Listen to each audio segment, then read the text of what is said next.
The Iowa farmland stretched endlessly under the pale winter sky of 1943, a patchwork of frozen fields and weathered barns that seemed untouched by the war raging across the ocean. But for James Whitaker, a 19-year-old farm boy with calloused hands and dirt permanently under his fingernails, every morning brought the same gnawing guilt.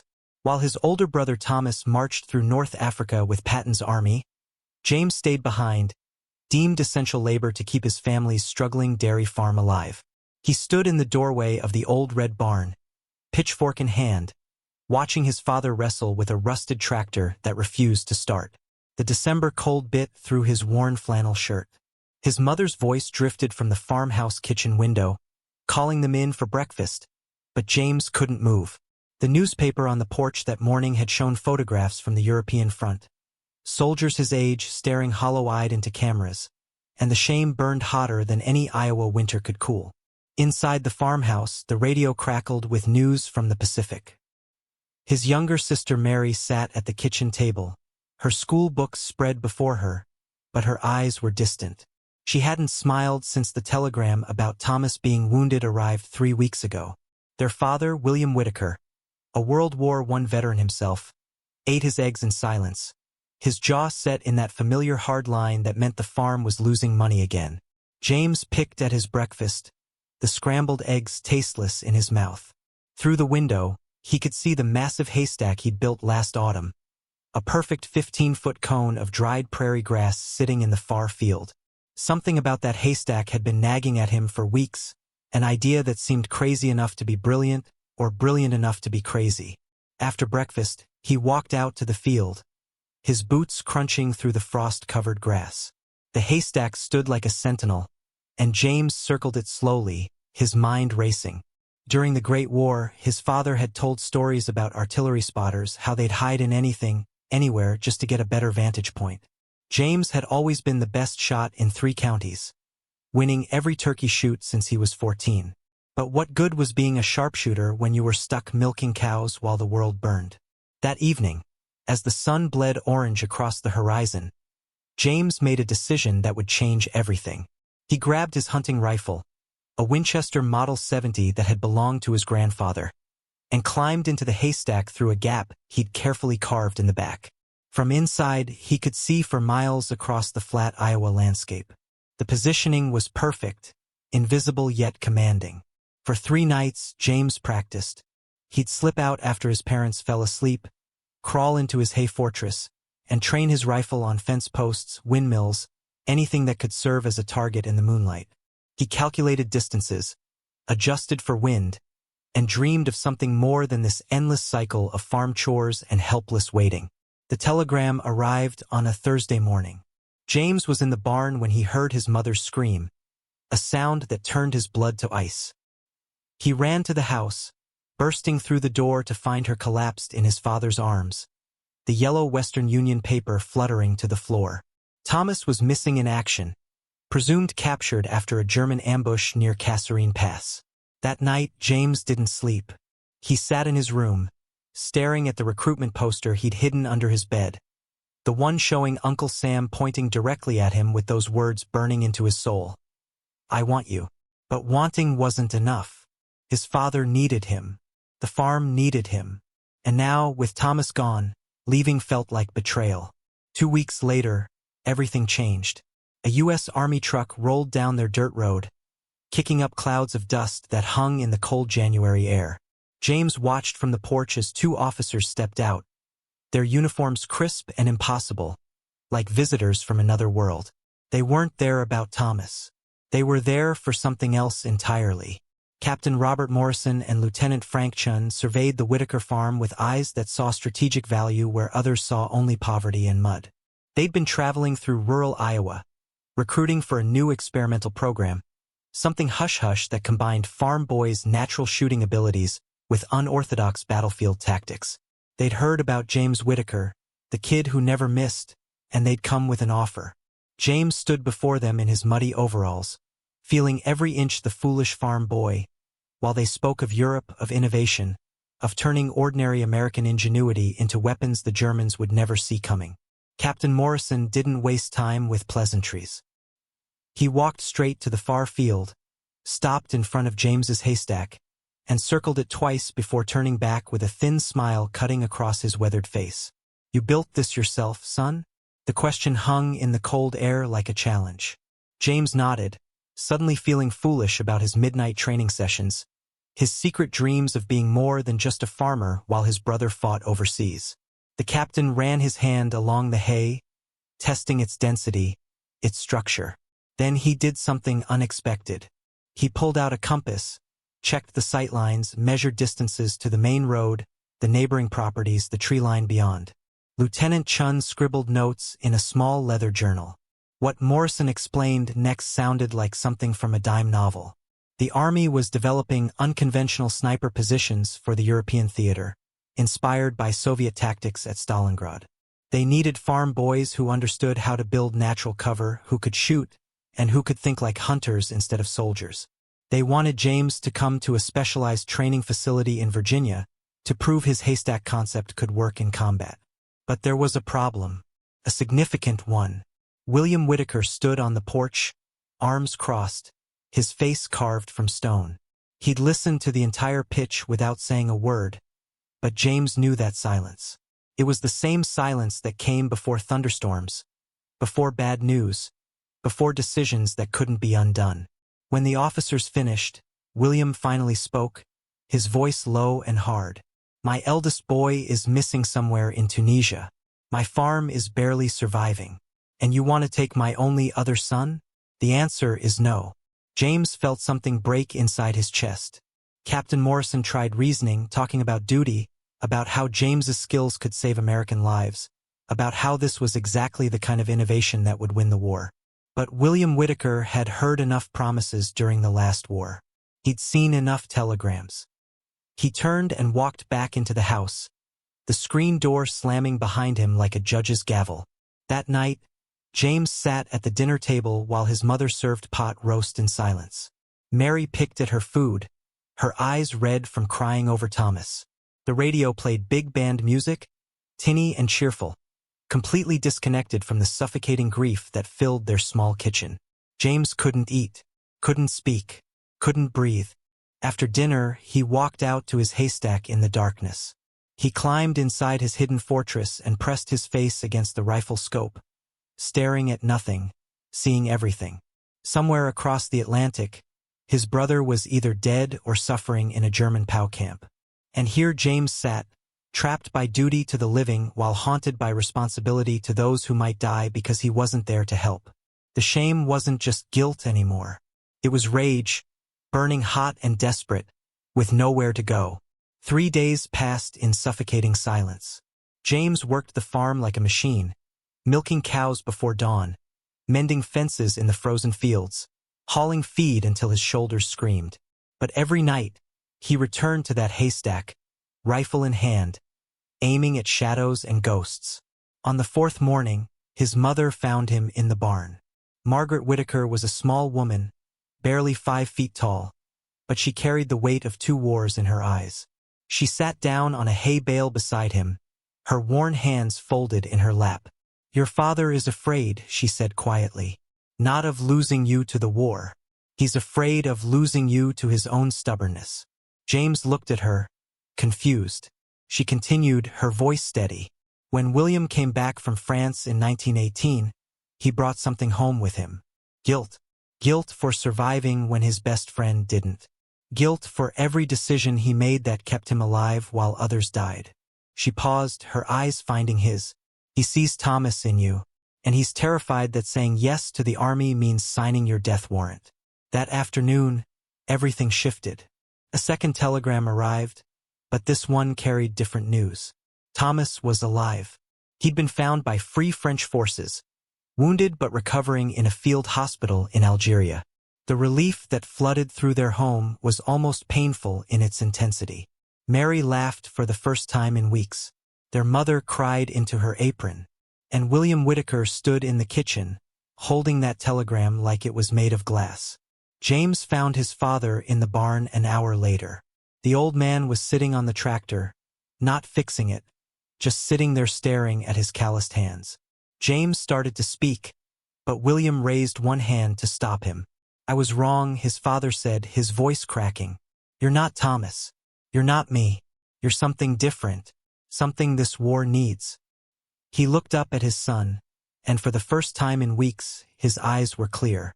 "That haystack idea of yours, that's the kind of thinking that brings boys home alive." Captain Morrison returned the next morning, almost as if he'd been waiting for the call. William Whitaker met him at the property line, and the two veterans spoke for nearly an hour, sharing a language only soldiers understood.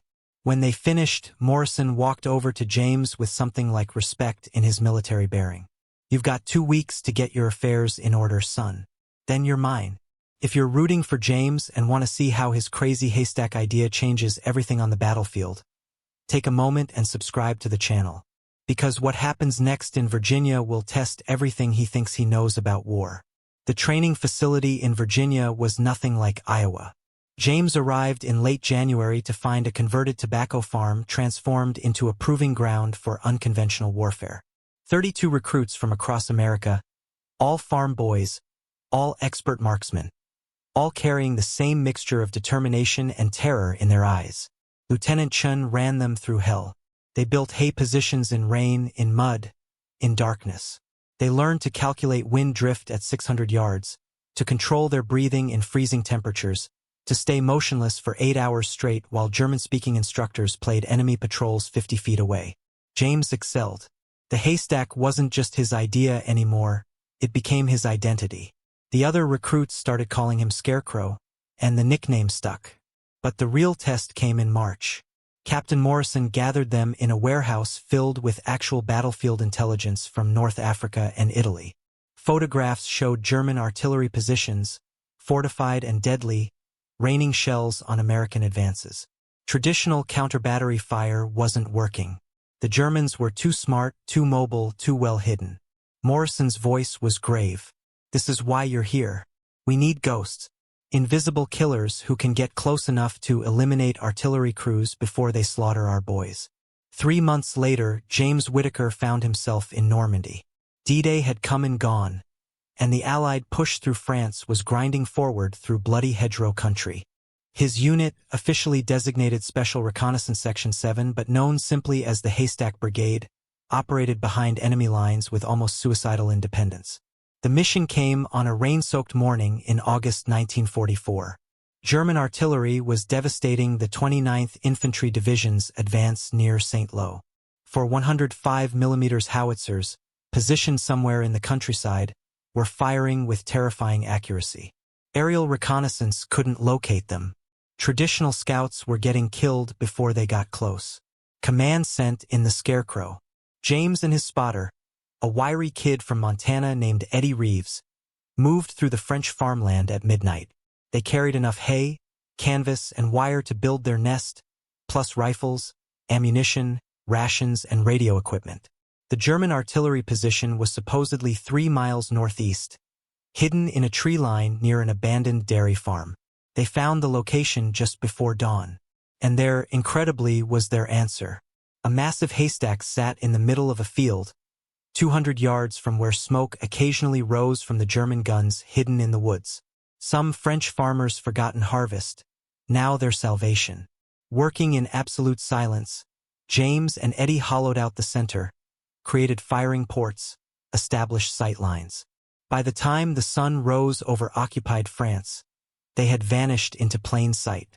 Through his scope, James could see everything. For German guns, crews of 6 men each, officers coordinating fire missions, all of them completely unaware that death was watching from a pile of moldy French hay. The first shot came at 0847 hours. The German artillery commander, a tall officer with binoculars, was directing fire when James's bullet found him from 200 yards away. The man dropped like a puppet with cut strings. Chaos erupted instantly. The German crews scrambled for cover, shouting, pointing in every direction except at the haystack. They thought the shot came from the woods, from a building, from anywhere but that innocent pile of hay sitting in the open field. James worked the bolt, his breathing steady, his hands calm despite the adrenaline screaming through his veins. Second shot. A gunner reaching for shells. Down. Eddie whispered coordinates into the radio, calling in American artillery now that they had confirmed positions. But James wasn't waiting. Third shot. Fourth shot. The Germans were panicking now, abandoning their guns, running for the trucks parked deeper in the tree line. But James had spent 3 years hunting deer across Iowa farmland. He knew how prey moved when scared. Fifth shot. Sixth shot. Then everything went wrong. A German sergeant, smarter or more observant than the others, stopped running. He stood perfectly still, scanning the field methodically. His eyes locked onto the haystack. He raised his rifle, shouting to the remaining soldiers. James saw the moment of recognition, the terrible understanding that crossed the man's face. The Germans opened fire on the haystack. Bullets tore through hay, whistling past James's head, punching holes in their cover. Eddie grabbed the radio, screaming for immediate artillery support. James kept shooting. Seventh shot took the sergeant. Eighth shot silenced a machine gunner setting up to shred their position. Hay exploded around them, filling the air with dust and debris. Then American shells began falling.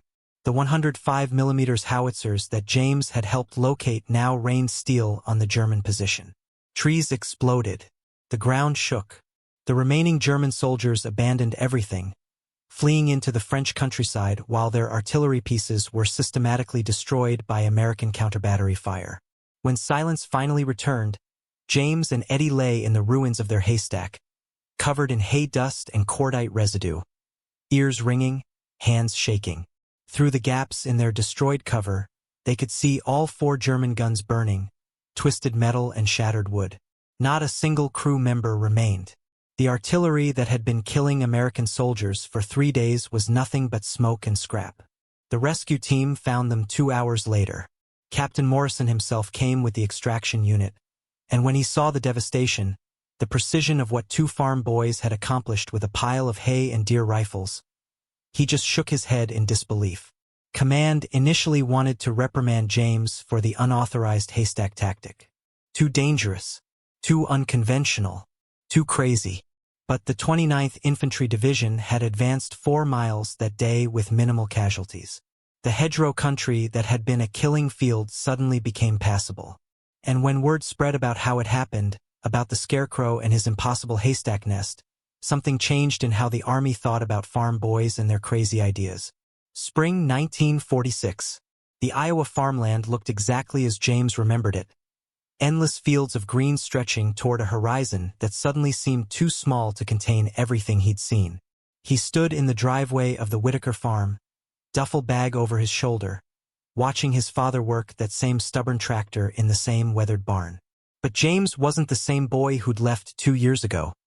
He carried a silver star in his pocket, a promotion to sergeant in his records, and scars both visible and hidden across his body and soul. The haystack tactic had become official Army doctrine. They'd trained 3 more units before the war ended, saved countless lives, changed how America thought about innovation coming from dirt roads and farm fields instead of West Point classrooms. Margaret saw him first. Her scream brought William running from the barn, and Mary burst through the screen door so fast it slammed against the house. The reunion was tears and laughter and crushing embraces that said everything words couldn't. Thomas had made it home 3 months earlier, thinner and quieter but alive, working the north fields with a limp that would never fully heal. That evening, the whole family gathered around the dinner table, something that hadn't happened in 3 years. The food was simple, pot roast and potatoes, but it tasted like heaven. Thomas raised his glass of water in a toast. To crazy ideas from crazy brothers. To haystacks that saved more lives than anyone will ever know. Later, James walked out to the far field where his original haystack had once stood. It was gone now, rotted away or used for animal feed, but the memory remained sharp as broken glass. He thought about Eddie Reeves, killed by a German sniper 2 months before the war ended. He thought about the 32 recruits who'd started training in Virginia and the 19 who'd made it home. He thought about every German soldier he'd killed from hidden positions, young men with families who never saw death coming from piles of hay and farm boy ingenuity. His father found him there as the sun set, painting the Iowa sky in shades of orange and gold. William didn't say anything at first, just stood beside his son. Two veterans separated by decades but connected by understanding. Finally, the old man spoke. "You proved something important, James. You proved that being underestimated is sometimes the greatest weapon of all." James nodded, feeling the weight of 2 years lifting slightly from his shoulders. The war was over. The Haystacks were just haystacks again. And the farm boy who dreamed of being more than his circumstances had become exactly what the world needed. Then came home to remember why those fields and that stubborn tractor and that small farmhouse mattered more than any medal ever could. Thank you so much for watching this story until the very end. If it moved you, hit that like button and drop a comment below telling me what you thought. Subscribe to the channel for more incredible true stories of ordinary people who did extraordinary things. And suggest themes for our next videos because your stories matter. War isn't just about generals and grand strategies. Sometimes it's about farm boys, haystacks, and ideas so crazy they just might work. See you in the next one.